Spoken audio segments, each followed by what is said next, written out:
ನಮಸ್ತೆ. ಇವತ್ತು ಆರೋಗ್ಯಕರವಾಗಿರುವಂತಹ ದೋಸೆನ ಮಾಡುವ. ಈ ದೋಸೆ ಮಾಡಲಿಕ್ಕೆ ಉದ್ದಿನಬೇಳೆ, ಸೋಡಾ, ಅವಲಕ್ಕಿ ಹಾಗೆ ಇದನ್ನು ರಾತ್ರಿ ಪೂರ್ತಿ ಫರ್ಮೆಂಟೇಷನ್ಗೆ ಇಡಬೇಕಂತಿಲ್ಲ. ತುಂಬ ಸುಲಭವಾಗಿ ಇದನ್ನು ಬೇಗನೆ ಮಾಡ್ಕೋಬಹುದು. ನಾರ್ಮಲ್ಲಾಗಿ ನಾವು ಉದ್ದಿನಬೇಳೆ ಹಾಕಿ ದೋಸೆನ ಮಾಡ್ತೇವೆ. ಸೊ ಅದರ ಬದಲು ಈ ರೀತಿ ಗರಿಗರಿಯಾಗಿ ಹಾಗೂ ಕ್ರಿಸ್ಪಿಯಾಗಿರುವಂಥ ದೋಸೆನ ಇವತ್ತು ನಿಮ್ಮೊಂದಿಗೆ ಶೇರ್ ಮಾಡ್ಕೋತಿದ್ದೇನೆ. ಸೊ ವಿಡಿಯೋವನ್ನು ಕೊನೆಯವರೆಗೂ ನೋಡಿ. ಪ್ರೋಟೀನ್ ದೋಸೆ ಮಾಡಲಿಕ್ಕೆ ಇಲ್ಲಿ ಒಂದು ಬೌಲಲ್ಲಿ ಅರ್ಧ ಕಪ್ ಆಗುವಷ್ಟು ಅಕ್ಕಿಯನ್ನು ತಗೊಂಡಿದ್ದೇನೆ. ಸೊ ಇದು ಯಾವ ಅಕ್ಕಿ ಅಂದರೆ ನಾರ್ಮಲ್ಲಾಗಿ ಇದು ಬೆಳ್ತಿಗೆ ಅಕ್ಕಿನೂ ಅಲ್ಲ, ಕೋಲಂ ರೈಸ್ ಅಂತ. ಇದು ಸಾಮಾನ್ಯವಾಗಿ ಡಿಮಾರ್ಟಲ್ಲಿ ಸಿಗುತ್ತೆ, ಜಾಸ್ತಿಯಾಗಿದ್ದು ಡಿಮಾರ್ಟಲ್ಲೇ ಸಿಗೋದು. ಅಕ್ಕಿಯಿಂದ ನಾವು ದೋಸೆನ ಮಾಡಿಕೊಂಡ್ರೆ ತುಂಬ ಚೆನ್ನಾಗಿ ಕ್ರಿಸ್ಪಿಯಾಗಿ ಬರುತ್ತೆ. ಇನ್ ಕೇಸ್ ನಿಮಗೆ ಈ ರೈಸ್ ಸಿಗಲಿಲ್ಲ ಅಂದರೆ ಬಾಸ್ಮತಿ ರೈಸ್ ಕೂಡ ತೆಗೆದುಕೊಳ್ಬೋದು ಈ ದೋಸೆ ಮಾಡಲಿಕ್ಕೆ. ಸೊ ಈ ದೋಸೆನ ಯಾವ ರೀತಿ ಮಾಡ್ತೀನಂತ ಸೇಮ್ ಇದೇ ಪ್ರೊಸೀಜರಲ್ಲಿ ನೀವು ಬಾಸ್ಮತಿ ರೈಸಲ್ಲಿ ಮಾಡೋದಾದರೆ ಇದೇ ಪ್ರೊಸೀಜರಲ್ಲಿ ಮಾಡ್ಕೋಬೇಕು. ಸೊ ಇವಾಗ 1 ಕಪ್ ಆಗುವಷ್ಟು ಹೆಸರು ಬೇಳೆಯನ್ನು ಅರ್ಧ ಕಪ್ ಮೆಷರ್ಮೆಂಟ್ ಇದರಲ್ಲಿ ನಾನು 2 ಸತಿ ಹಾಕ್ಕೊಂಡಿದ್ದೇನೆ. 2 ಸತಿ ಹಾಕ್ಕೊಂಡ್ರೆ ಇದು 1 ಕಪ್ ಆಗುತ್ತೆ. ಇಲ್ಲಿ 1 ಕಪ್ ಹೆಸರು ಬೇಳೆ ಹಾಗೂ ಅರ್ಧ ಕಪ್ ಕಾಲಮ್ ರೈಸ್ ಅಥವಾ ಬಾಸ್ಮತಿ ರೈಸನ್ನು ತೆಗೆದುಕೊಳ್ಬೇಕಾಗುತ್ತೆ. ಇವಾಗ ನೋಡಿ ಚೆನ್ನಾಗಿ ವಾಶ್ ಮಾಡ್ಕೊಂಡು ಈಗ ಇದನ್ನು ನೆನೆಸಿಡಬೇಕು. ಹಾಗೆ ಇದನ್ನು ಜಾಸ್ತಿ ಹೊತ್ತು ಕೂಡ ನೆನೆಸಬೇಕಂತ ಇಲ್ಲ. ಇದನ್ನೊಂದು 1 ರಿಂದ 2 ಗಂಟೆ ಅಷ್ಟೇ ನೆನೆಸಿಟ್ಟರೆ ಸಾಕು, ಬೇಗ ನೆನೆಯುತ್ತೆ. ಹೆಸರು ಬೇಳೆ ಹಾಗೂ ಈ ರೈಸ್ ಕೋಲಮ್ ರೈಸ್ ಇದೆಯಲ್ಲ ಅದು ಬೇಗ ನೆನೆಯುತ್ತೆ, ಅದಕ್ಕೆ ಜಾಸ್ತಿ ಹೊತ್ತಿದನ್ನು ನೆನೆಸಿಡೋದು ಬೇಡ. ಈಗ ಇದನ್ನು 1 ರಿಂದ 2 ಗಂಟೆ ಅಷ್ಟೇ ಇದನ್ನು ನೆನೆಸಿಡೋಣ. ಸೊ 2 ಗಂಟೆಯಲ್ಲಿ ಅಕ್ಕಿ ಹಾಗೂ ಹೆಸರು ಬೇಳೆ ಬೇಗ ನೆನೆಯುತ್ತೆ. ನೋಡಿ ಇವಾಗ 2 ಗಂಟೆ ಅಷ್ಟೇ ನೆನೆಸಿರೋದು, ಚೆನ್ನಾಗಿ ನೆಂದಿದೆ ಕೂಡ ಹೆಸರು ಬೇಳೆ ಹಾಗೂ ರೈಸ್ ಕೂಡ ಚೆನ್ನಾಗಿ ನೆಂದಿದೆ, ನೀವಿಲ್ಲಿ ನೋಡ್ಬೋದು. ಈ ದೋಸೆ ಬೇಗ ರೆಡಿ ಆಗುತ್ತೆ. ನಾವಿಲ್ಲಿ ರುಬ್ಬಿಟ್ಟು ಆಮೇಲೆ ಒಂದು 10 ನಿಮಿಷ ಬಿಟ್ಟು ಈ ದೋಸೆನ ಮಾಡಿಕೊಂಡ್ರೆ ಪರ್ಫೆಕ್ಟಾಗಿ ರೆಡಿ ಆಗುತ್ತೆ. ಮತ್ತು ಈ ದೋಸೆ ಕೂಡ ತುಂಬ ಕ್ರಿಸ್ಪಿಯಾಗಿ ಚೆನ್ನಾಗಿ ಬರುತ್ತೆ. ನಾವು ಮಸಾಲೆ ದೋಸೆ ನೋಡಿ ಯಾವ ರೀತಿ ಕ್ರಿಸ್ಪಿಯಾಗಿ ಬರುತ್ತೆ ನೋಡಿ, ಸೇಮ್ ಅದೇ ರೀತಿ ಈ ದೋಸೆ ಕೂಡ ನಿಮಗೆ ಬರ್ತದೆ. ಸೊ ಇವಾಗ ಇದರ ನೀರನ್ನು ಸೋಸ್ಕೊಂಡು ಚೆನ್ನಾಗಿ ನೀರನ್ನು ಸೋಸ್ಕೊಂಡು ಇವಾಗ ಇದನ್ನು ಗ್ರೈಂಡ್ ಮಾಡ್ಕೋಬೇಕು. ದೊಡ್ಡದಾಗಿರುವಂತಹ ಮಿಕ್ಸಿ ಜಾರ್ ತೆಗೆದುಕೊಂಡು ಇದನ್ನು ಸ್ವಲ್ಪ ಹಾಕ್ಕೊಂಡು ಇದನ್ನು ಗ್ರೈಂಡ್ ಮಾಡ್ಕೋಬೇಕು. ಈಗ ಮೊದಲ ಬ್ಯಾಚ್ ಹಾಕ್ಕೊಂಡು ಈಗ ಇದನ್ನು ನೈಸಾಗಿ ಗ್ರೈಂಡ್ ಮಾಡ್ಕೋಬೇಕು. ನೋಡಿ ಇಲ್ಲಿ ಉಳಿದಿರುವಂಥದ್ದು ಮತ್ತೆ ಇದನ್ನು ಗ್ರೈಂಡ್ ಮಾಡ್ಕೊಳ್ಳೋಣ. ಸೊ ಇದರಲ್ಲಿ ಎಲ್ಲನೂ ಒಟ್ಟಿಗೆ ಗ್ರೈಂಡ್ ಮಾಡಲಿಕ್ಕೆ ಆಗಲ್ಲ, ಹಾಗಾಗಿ ಇದನ್ನು ಮತ್ತೆ ಗ್ರೈಂಡ್ ಮಾಡಿದರೆ ಆಯಿತು. ಇವಾಗ ಇದಕ್ಕೆ ನೋಡಿ 2 ಹಸಿಮೆಣಸಿನಕಾಯಿ, ಸ್ವಲ್ಪ ಶುಂಠಿ, 1 ಇಂಚ್ ಆಗುವಷ್ಟು ಶುಂಠಿ, ಮತ್ತು ಇದಕ್ಕೆ ಸ್ವಲ್ಪ ಇಂಗು ಪೌಡ್ರನ್ನು ಹಾಕ್ಕೊಳ್ಬೇಕು. ಶುಂಠಿಯನ್ನು ಹಾಕೋದ್ರಿಂದ ಗ್ಯಾಸ್ಟ್ರಿಕ್ ಕೂಡ ಆಗಲ್ಲ. ಸೊ ನೋಡಿ ಜಾಸ್ತಿಯಾಗಿ ದೋಸೆನ ತಿಂತಾ ಇದ್ದರೆ ಕೆಲವೊಬ್ಬರಿಗೆ ದೋಸೆ ಕೂಡ ಆಗೋದಿಲ್ಲ, ಗ್ಯಾಸ್ಟ್ರಿಕ್ ಸಮಸ್ಯೆ ಆಗುತ್ತೆ. ಹಾಗಾಗಿ ಈ ರೀತಿ ದೋಸೆಗೆ ಸ್ವಲ್ಪ ಶುಂಠಿ ಹಾಗೂ ಇಂಗು ಪೌಡ್ರನ್ನು ಹಾಕ್ಕೊಂಡು ಮಾಡೋದ್ರಿಂದ ಗ್ಯಾಸ್ಟ್ರಿಕ್ ಸಮಸ್ಯೆ ಕೂಡ ಬರೋದಿಲ್ಲ. ನೋಡಿ ಈಗ ನೈಸಾಗಿ ಗ್ರೈಂಡ್ ಮಾಡ್ಕೊಂಡಿದ್ದೇನೆ. ಸೊ ನೀರು ಸ್ವಲ್ಪನೇ ಹಾಕ್ಕೊಂಡು ಇದನ್ನು ಗ್ರೈಂಡ್ ಮಾಡ್ಕೋಬೇಕು, ಜಾಸ್ತಿ ನೀರು ಹಾಕೋಬಾರ್ದು. ನಾವು ದೋಸೆ ಹಿಟ್ಟಿಗೆ ಯಾವ ರೀತಿ ಇದನ್ನು ಗ್ರೈಂಡ್ ಮಾಡ್ತೇವೆ ನೋಡಿ, ಸ್ವಲ್ಪ ದಪ್ಪವಾಗಿ ಗ್ರೈಂಡ್ ಮಾಡ್ತೇವೆ, ಸೇಮ್ ಅದೇ ರೀತಿ ಇಲ್ಲಿ ಕೂಡ ಸ್ವಲ್ಪ ದಪ್ಪವಾಗಿ ಬ್ಯಾಟ್ರನ್ನು ಗ್ರೈಂಡ್ ಮಾಡ್ಕೊಳ್ಬೇಕಾಗತ್ತೆ.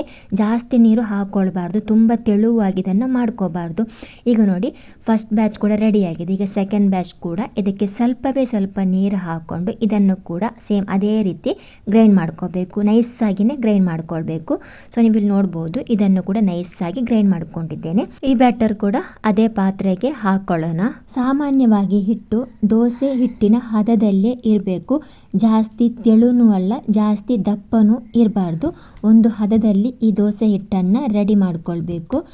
ನಾವು ಉದ್ದಿನ ದೋಸೆ ಹಿಟ್ಟಿಗೆ ಹೇಗೆ ರೆಡಿ ಮಾಡ್ಕೊಳ್ತೇವೆ ನೋಡಿ, ಸ್ವಲ್ಪ ದಪ್ಪವಾಗಿ, ಸ್ವಲ್ಪ ಜಾಸ್ತಿ ದಪ್ಪ ಅಲ್ಲ, ಒಂದು ಸಾಮಾನ್ಯವಾಗಿ ಹೇಗೆ ನಾವು ರೆಡಿ ಮಾಡ್ಕೊಳ್ತೇವೆ ನೋಡಿ ಸೇಮ್ ಅದೇ ರೀತಿ ಕೂಡ ಈ ಬ್ಯಾಟರನ್ನು ಕೂಡ ರೆಡಿ ಮಾಡ್ಕೊಳ್ಬೇಕು. ಸೊ ಇವಾಗ ನೋಡಿ ರುಚಿಗೆ ತಕ್ಕಷ್ಟು ಉಪ್ಪನ್ನು ಹಾಕ್ಕೊಳ್ಬೇಕು. ಸೊ ನಿಮ್ಮ ರುಚಿಗೆ ಅನುಗುಣವಾಗಿ ಉಪ್ಪನ್ನು ಹಾಕ್ಕೊಂಡು ಈಗ ಚೆನ್ನಾಗಿ ಇದನ್ನು ಕಲಸ್ಕೋಬೇಕು. ನೋಡಿ ನೀರು ಹಾಕ್ಕೊಳ್ಳದೆ ಇದನ್ನು ಚೆನ್ನಾಗಿ ಮೊದಲು ಕಲಸ್ಕೋಬೇಕು. ಇನ್ ಕೇಸ್ ಹಾಗೂ ನಿಮಗೆ ಬ್ಯಾಟರ್ ಜಾಸ್ತಿ ದಪ್ಪ ಇತ್ತು ಅಂದರೆ ನೀವು ಸ್ವಲ್ಪ ಮಿಕ್ಸಿ ಜಾರಿಗೆ ನೀರನ್ನು ಹಾಕ್ಕೊಂಡು 1/4 ಲೋಟದಷ್ಟು ನೀರನ್ನು ಹಾಕ್ಕೊಂಡು ಆ ನೀರನ್ನು ಈ ಬ್ಯಾಟರಿಗೆ ಹಾಕ್ಕೊಂಡು ಚೆನ್ನಾಗಿ ಮಿಕ್ಸ್ ಮಾಡ್ಕೊಳ್ಬೇಕು. ಒಂದು ವೇಳೆ ಬ್ಯಾಟರ್ ಜಾಸ್ತಿ ನೀರು ಥರ ಆದರೆ 1-2 ಸ್ಪೂನ್ ಆಗುವಷ್ಟು ಅಕ್ಕಿ ಹಿಟ್ಟನ್ನು ಹಾಕ್ಕೊಂಡು ಚೆನ್ನಾಗಿ ಕಲಸ್ಕೋಬೇಕು. ಇದರಿಂದ ನಿಮಗೆ ಬ್ಯಾಟರ್ ಕೂಡ ಕರೆಕ್ಟ್ ಕನ್ಸಿಸ್ಟೆನ್ಸಿಗೆ ಬರುತ್ತೆ. ಸೊ ಇವಾಗ ನಾನು ಕೂಡ ನೀರೇ ಹಾಕದೆ ಚೆನ್ನಾಗಿ ಮಿಕ್ಸ್ ಮಾಡ್ಕೋತೇನೆ. ಸೊ ಈಗ ನೀವು ಈ ದೋಸೆ ಹಿಟ್ಟಿನ ಕನ್ಸಿಸ್ಟೆನ್ಸಿ ನೋಡ್ಬೋದು ಹೇಗಿದೆ ಅಂತ. ನಾರ್ಮಲ್ಲಾಗಿ ನಾವು ಉದ್ದಿನ ದೋಸೆಗೆ ಯಾವ ರೀತಿ ಕನ್ಸಿಸ್ಟೆನ್ಸಿ ಇಡ್ತೇವೆ ನೋಡಿ, ಸೇಮ್ ಅದೇ ಕನ್ಸಿಸ್ಟೆನ್ಸಿಲಿ ಕೂಡ ಇದೆ. ಈ ಕನ್ಸಿಸ್ಟೆನ್ಸಿ ಇದ್ದರೆ ದೋಸೆ ಪರ್ಫೆಕ್ಟಾಗಿ ಕ್ರಿಸ್ಪಿಯಾಗಿ ಚೆನ್ನಾಗಿ ದೋಸೆ ಬರುತ್ತೆ. ಸೊ ಇವಾಗ ನೋಡಿ ಈ ಕನ್ಸಿಸ್ಟೆನ್ಸಿಗೆ ಮಾಡ್ಕೊಳ್ಬೇಕು. ಇಷ್ಟು ಆದಮೇಲೆ ಇದನ್ನು ರೆಸ್ಟ್ ಮಾಡಲಿಕ್ಕೆ ಬಿಡಬೇಕು. ಒಂದು 10 ನಿಮಿಷ ಮುಚ್ಚಳನ ಮುಚ್ಚಿಟ್ಟು 10 ನಿಮಿಷ ಇದನ್ನು ರೆಸ್ಟ್ ಮಾಡಲಿಕ್ಕೆ ಬಿಡಬೇಕು. ಅಂದರೆ ಹಿಟ್ಟು ಚೆನ್ನಾಗಿ ಸೆಟ್ ಆಗಲಿಕ್ಕೆ ಬಿಡಬೇಕು. ಹಿಟ್ಟು ಚೆನ್ನಾಗಿ ಸೆಟ್ ಆಯಿತು ಅಂದರೆ ನಿಮಗೆ ದೋಸೆ ಕೂಡ ಕ್ರಿಸ್ಪಿಯಾಗಿ ಗರಿ ಗರಿಯಾಗಿ ಬರುತ್ತೆ. ಸೊ ಇವಾಗ ಇದು 10 ನಿಮಿಷದ ಆದಮೇಲೆ ನಾನು ನಿಮಗೆ ತೋರಿಸ್ತೇನೆ ಹಿಟ್ಟು ಯಾವ ರೀತಿ ರೆಡಿ ಆಗಿದೆ ಅಂತ. ಸೊ ನೀವು ಇಲ್ಲಿ ನೋಡ್ಬೋದು 10 ನಿಮಿಷದ ನಂತರ ಇಲ್ಲಿ ನಾನು ಮುಚ್ಚಳನ ಓಪನ್ ಮಾಡಿಕೊಂಡು ನೋಡಿ ಹಿಟ್ಟು ಕೂಡ ಚೆನ್ನಾಗಿ ಸೆಟ್ ಆಗಿದೆ. ಮೊದಲಿಕ್ಕಿಂತ ಇವಾಗ 10 ನಿಮಿಷ ಆದಮೇಲೆ ನೋಡ್ಬೋದು ನೀವು ಯಾವ ರೀತಿ ಹಿಟ್ಟು ಸೆಟ್ ಆಗಿದೆ ಅಂತ. ನೋಡಿ ಈ ಥರ ಬ್ಯಾಟ್ರನ್ನು ರೆಡಿ ಮಾಡ್ಕೊಳ್ಬೇಕಾಗತ್ತೆ. ನೋಡಿ ಈ ಥರ ಮಾಡಿಕೊಂಡ್ರೆ ನಾವು ಮಾಡುವಂಥ ದೋಸೆ ಪರ್ಫೆಕ್ಟಾಗಿ ಗರಿ ಗರಿಯಾಗಿ ಬರುತ್ತೆ. ಇನ್ನು ದೋಸೆಯನ್ನು ರೆಡಿ ಮಾಡ್ಕೊಳ್ಳೋಣ. ಸೊ ಅದಕ್ಕಿಂತ ಮೊದಲು ಸ್ವಲ್ಪ ಇದನ್ನು ಚೆನ್ನಾಗಿ ಮಿಕ್ಸ್ ಮಾಡಬೇಕು. ನೀರು ಹಾಕ್ಕೊಳ್ಬಾರ್ದು, ಚೆನ್ನಾಗಿ ಒಮ್ಮೆ ಮಿಕ್ಸ್ ಮಾಡ್ಕೋಬೇಕು. ಇವಾಗ ಗ್ಯಾಸ್ ಆನ್ ಮಾಡಿಕೊಂಡು ಅದರ ಮೇಲೆ ತವ ಇಟ್ಟು ತವ ಸ್ವಲ್ಪ ಲೈಟಾಗಿ ಬಿಸಿ ಆದಮೇಲೆ ಸ್ವಲ್ಪ ನೀರನ್ನು ಚಿಮಿಕಿಸ್ಕೋಬೇಕು. ನೋಡಿ ದೋಸೆ ಹಾಕೋದಕ್ಕಿಂತ ಮುಂಚೆ ಈ ಥರ ನೀರನ್ನು ಕೈಯಲ್ಲಿ ಚಿಮಿಸ್ಕೊಂಡ್ರೆ ದೋಸೆ ಕೂಡ ತುಂಬ ಚೆನ್ನಾಗಿ ಕ್ರಿಸ್ಪಿಯಾಗಿ ಗರಿ ಗರಿಯಾಗಿ ಬರುತ್ತೆ. ಮತ್ತು ತವದಿಂದ ದೋಸೆ ಕೂಡ ಚೆನ್ನಾಗಿ ಎದ್ದೇಳುತ್ತೆ. ನೋಡ್ಬೋದು ಈಗ ಒಂದು ಸೌಟು ಹಿಟ್ಟನ್ನು ಹಾಕ್ಕೊಂಡು ಒಂದು ಫ್ಲವರನ್ನು ಬಿಡಿಸ್ಕೋಬೇಕು. ನೋಡಿ ಸಾಮಾನ್ಯವಾಗಿ ನಾವು ದೋಸೆ ಹೇಗೆ ಮಾಡ್ತೇವೆ ಸೇಮ್ ಅದೇ ಥರ ಒಂದು ಫ್ಲವರನ್ನು ಬಿಡಿಸ್ಕೋಬೇಕು. ಚೆನ್ನಾಗಿ ಹರಡಬೇಕು ಒಂದು ಸೌಟ್ ತಗೊಂಡು. ಸೊ ನೋಡಿ ಈಗ ದೋಸೆ ರೆಡಿಯಾಗಿದೆ. ಚೆನ್ನಾಗಿ ದೋಸೆ ಕಾದಿದೆ ನೋಡ್ಬೋದು. ಚೆನ್ನಾಗಿ ದೋಸೆ ಕಾದ್ಮೇಲೆ ನೀವು 1 ಸ್ಪೂನಲ್ಲಿ ಎಣ್ಣೆ ಕೂಡ ಹಾಕ್ಕೊಳ್ಬೋದು ಅಥವಾ ತುಪ್ಪನ್ನು ಕೂಡ ಹಚ್ಕೋಬಹುದು. ನಾನಿಲ್ಲಿ ಎಣ್ಣೆಯನ್ನು ಬ್ರಷಿಂದ ಹಚ್ಕೋತಿದ್ದೇನೆ. ಸೊ ನೋಡ್ಬೋದು ನೀವು ಇಲ್ಲಿ ದೋಸೆ ಹೇಗೆ ಗರಿಗರಿಯಾಗಿ ಹಾಗೂ ಕ್ರಿಸ್ಪಿಯಾಗಿ ಬಂದಿದೆ ಅಂತ ನೀವಿಲ್ಲಿ ನೋಡ್ಬೋದು. ತುಂಬಾ ಒಂದು ಚೆನ್ನಾಗಿರುವಂಥ ದೋಸೆ ರೆಡಿಯಾಗಿದೆ. ಇಲ್ಲಿ ಈ ದೋಸೆ ಸ್ವಲ್ಪ ಮಸಾಲೆ ದೋಸೆ ಟೇಸ್ಟ್ ಕೂಡ ಬಂದಿದೆ. ಸೊ ಒಂದ್ಸಲ ನೀವು ಇದನ್ನು ಕೂಡ ಸೇಮ್ ಇದೇ ರೀತಿ ನೀವು ಮಾಡಿದ್ರೆ ನೀವು ಮಾಡುವ ದೋಸೆ ಕೂಡ ಚೆನ್ನಾಗಿ ಪರ್ಫೆಕ್ಟಾಗಿ ಬರುತ್ತೆ. ಈಗ ಮತ್ತೊಂದು ದೋಸೆ ಅದೇ ರೀತಿ ಹಾಕ್ಕೊಳ್ಬೇಕು.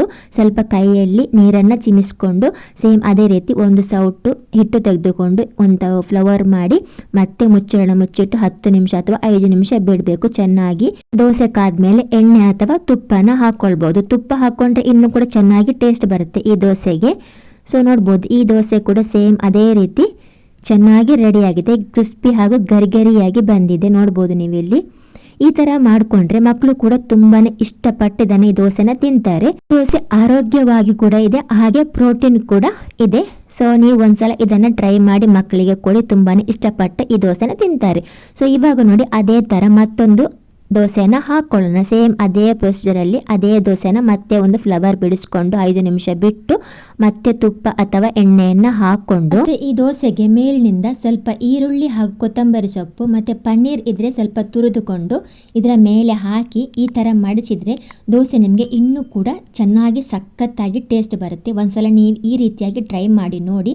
ಸ್ವಲ್ಪ ಈರುಳ್ಳಿ ಹಾಗೂ ಪನ್ನೀರ್ ಮತ್ತು ಸ್ವಲ್ಪ ಕೊತ್ತಂಬರಿ ಸೊಪ್ಪನ್ನು ಹಾಕಿ ಇದೇ ರೀತಿ ಒಂದು ಸ್ವಲ್ಪ ಮಡಚಿ ಮತ್ತು ಟೇಸ್ಟ್ ಕೂಡ ನೋಡಿ ಕಮೆಂಟಲ್ಲಿ ಹೇಳಿ ಹೇಗೆ ಬಂದಿದೆ ಅಂತ ದೋಸೆ. ಮತ್ತು ಈ ದೋಸೆ ನಿಮಗೆ ಹೇಗೆ ಬೇಕು ಹಾಗೆ ರೆಡಿ ಆಗುತ್ತೆ.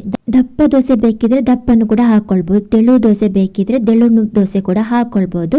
ಒಟ್ಟಿನಲ್ಲಿ ಈ ದೋಸೆ ನಾವು ಹೇಗೆ ಹೇಳುತ್ತೆ ಹಾಗೆ ಕೇಳುತ್ತೆ ನೋಡಿ. ತುಂಬಾ ಚೆನ್ನಾಗಿರುವಂಥ ದೋಸೆ. ನೀವು ಒಂದ್ಸಲ ಈ ದೋಸೆನ ಟ್ರೈ ಮಾಡಿ ನೋಡಿ ಹೇಗೆ ಬಂದಿದೆ ಅಂತ ಮತ್ತೆ ನೀವು ಕಮೆಂಟಲ್ಲೇ ಹೇಳ್ಬೋದು. ಅಷ್ಟು ಚೆನ್ನಾಗಿರುತ್ತೆ ಈ ದೋಸೆ. ಮತ್ತು ಈ ದೋಸೆನ ಮಾಡಲಿಕ್ಕೆ ತುಂಬ ಟೈಮ್ ಕೂಡ ಬೇಡ. 10 ನಿಮಿಷದಲ್ಲಿ ಈ ದೋಸೆನ ಪಟ್ ಅಂತ ರೆಡಿ ಮಾಡ್ಕೊಳ್ಬೋದು.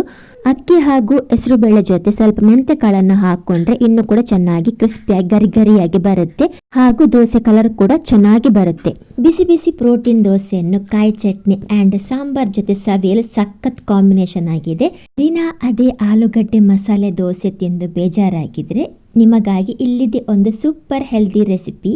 ರುಚಿಯ ಜೊತೆಗೆ ಪ್ರೋಟೀನ್ ಆ್ಯಂಡ್ ಫೈಬರ್ ನೀಡುವ ಗರಿಗರಿಯಾದ ಹೆಸರುಬೇಳೆ ದೋಸೆಯನ್ನು ಹೋಟೆಲ್ ಶೈಲಿಯಲ್ಲಿ ಸುಲಭವಾಗಿ ಮಾಡಬಹುದು. ಆ್ಯಂಡ್ ಸೌತ್ ಇಂಡಿಯನ್ ಆಹಾರದ ಹೆಸರು ಕೇಳಿದ ತಕ್ಷಣ ನೆನಪಿಗೆ ಬರೋದು ಗರಿಗರಿಯಾದ ಬಿಸಿ ಬಿಸಿ ದೋಸೆ. ಸಾಮಾನ್ಯವಾಗಿ ಮನೆಗಳಲ್ಲಿ ಉದ್ದಿನಬೇಳೆ ಮತ್ತು ಅಕ್ಕಿ ಬಳಸಿ ಸಾಂಪ್ರದಾಯಿಕ ದೋಸೆ ಮಾಡಲಾಗುತ್ತದೆ. ಆದರೆ ಪ್ರತಿ ಬಾರಿ ಅದೇ ರುಚಿ ತಿಂದು ಬೇಜಾರಾಗಿದ್ರೆ ಅಂಡ್ ನಿಮ್ಮ ಆಹಾರದಲ್ಲಿ ಪ್ರೋಟೀನ್ ಪ್ರಮಾಣ ಹೆಚ್ಚಿಸಬೇಕಿದ್ರೆ ಹೆಸರುಬೇಳೆ ಹಾಗೂ ಅಕ್ಕಿಯ ಈ ದೋಸೆ ಪರ್ಫೆಕ್ಟ್ ಆಯ್ಕೆಯಾಗಿದೆ. ಸೊ ನೋಡಿದ್ರಲ್ಲ ಫ್ರೆಂಡ್ಸ್, ಪ್ರೋಟೀನ್ ದೋಸೆಯನ್ನು ಹೇಗೆ ಮಾಡಬಹುದು ಅಂತ ತುಂಬ ಸುಲಭವಾಗಿ. ಹಾಗೆ ರಾತ್ರಿ ಇಡೀ ನೆನೆಸಬೇಕಿಲ್ಲ. ಉದ್ದು, ಅವಲಕ್ಕಿ, ಸೋಡಾ ಇದ್ಯಾವುದನ್ನು ಹಾಕದೆ ಬರೀ 10 ನಿಮಿಷದಲ್ಲಿ ಪರ್ಫೆಕ್ಟ್ ಆದ ದೋಸೆಯನ್ನು ರೆಡಿ ಮಾಡ್ಕೋಬಹುದು. ಹಾಗಿದ್ರೆ ನೀವು ಕೂಡ ಒಂದ್ಸಲ ಇದನ್ನು ಮನೇಲಿ ಟ್ರೈ ಮಾಡಿ ನೋಡಿ. ಹಾಗೆ ಇವತ್ತಿನ ಈ ರೆಸಿಪಿ ನಿಮಗೆ ಇಷ್ಟ ಆಗಿದ್ರೆ ತಪ್ಪದೆ ಒಂದು ಲೈಕ್ ಮಾಡಿ ಹಾಗೂ ಶೇರ್ ಮಾಡಿ. ಹಾಗೆ ನೀವೇನಾದರೂ ನಮ್ಮ ಚಾನಲ್ನ ಇನ್ನೂ ಸಬ್ಸ್ಕ್ರೈಬ್ ಮಾಡದೆ ನೋಡ್ತಾ ಇದ್ದರೆ ಪ್ಲೀಸ್ ಸಬ್ಸ್ಕ್ರೈಬ್ ಮಾಡಿ ಅಂತ ಹೇಳ್ತಾ ಮುಂದಿನ ಹೊಸ ರೆಸಿಪಿ ಜೊತೆ ಮತ್ತೆ ಭೇಟಿಯಾಗೋಣ. ಧನ್ಯವಾದಗಳು. Thanks for the video watching.